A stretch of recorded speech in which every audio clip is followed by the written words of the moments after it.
Hello, welcome. Today, we're going to explore the German Empire. It's a really interesting story with good times and bad times.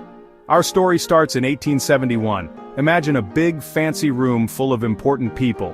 They're all gathered in the Palace of Versailles in France. The Franco-Prussian War just ended and Germany won. This big win led to a brand new country, the German Empire. It was like a bunch of different German states all coming together under one flag. This new empire was strong. It had a powerful army and its economy was growing bigger and bigger. But this new empire also changed who had the most power in Europe.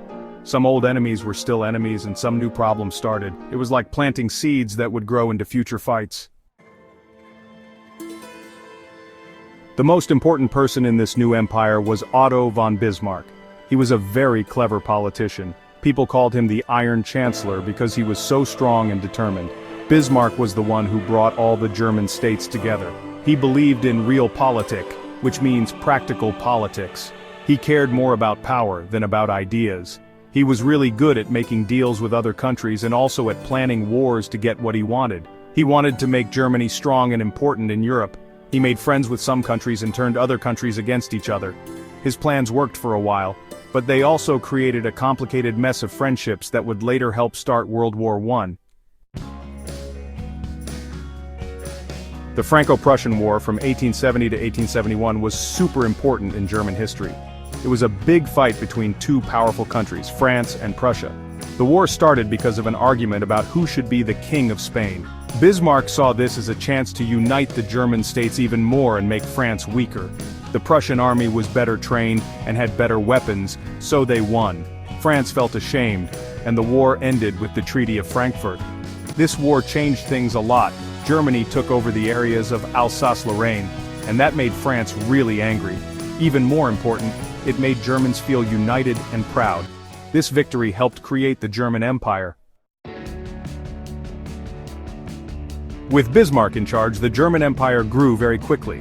It became a very important country for business, almost as important as Great Britain. Factories popped up everywhere.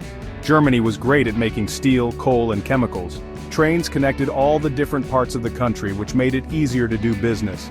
This strong economy helped the German military grow too. The empire built a huge army and navy.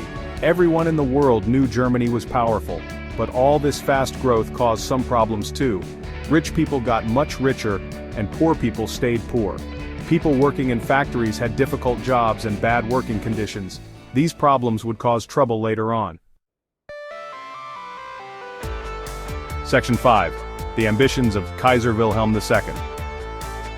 In 1888, Kaiser Wilhelm II became the new ruler.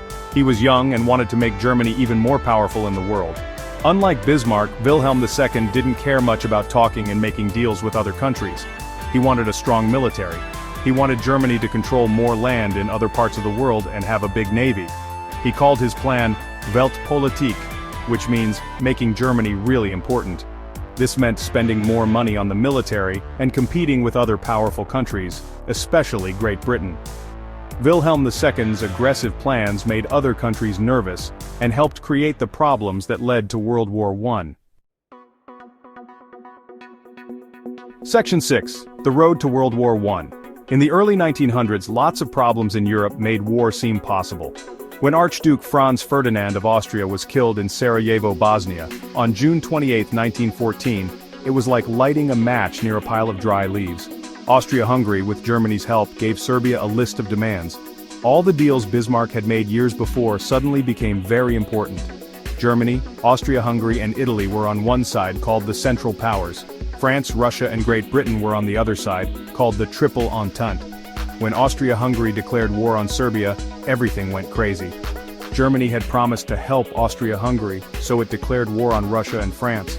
Great Britain promised to protect Belgium, so when Germany attacked Belgium, Great Britain declared war on Germany. World War I had begun. Section 7. The Empire crumbles. Internal and external pressures. World War I was a disaster for Germany. The war went on for 4 long years. Millions of people died, and many places were destroyed. Germany's economy was in bad shape. British ships stopped supplies from getting to Germany, so people didn't have enough food. Things were bad inside Germany too. People argued and disagreed more and more. People were tired of the war and all the problems. and they started to question the Kaiser. The empire was falling apart both inside and out. Section 8. Defeat and dissolution, the end of an era. By 1918, Germany was almost finished. The Allied forces, helped by the United States joining the war in 1917, attacked Germany and won. Germany knew it couldn't win, so it asked for peace. On November 11, 1918, the fighting stopped. The Treaty of Versailles, signed in 1919, officially ended the war. Germany was blamed for the war and had to accept many punishments. Germany lost its colonies, its military became much smaller, and it had to pay a lot of money. The Kaiser had to give up his power, and the German Empire was over. Section 9. Legacy of the German Empire. Even though the German Empire didn't last very long, it changed history. Its factories and military made it a very important country in Europe. But its aggressive plans and its leaders' ambitions helped start World War I, a war that changed everything in the 20th century. The story of the German Empire is complicated. It's a story about wanting power, having power, and then losing it all. It reminds us that too much nationalism is dangerous, and that talking and making deals with other countries is important for peace.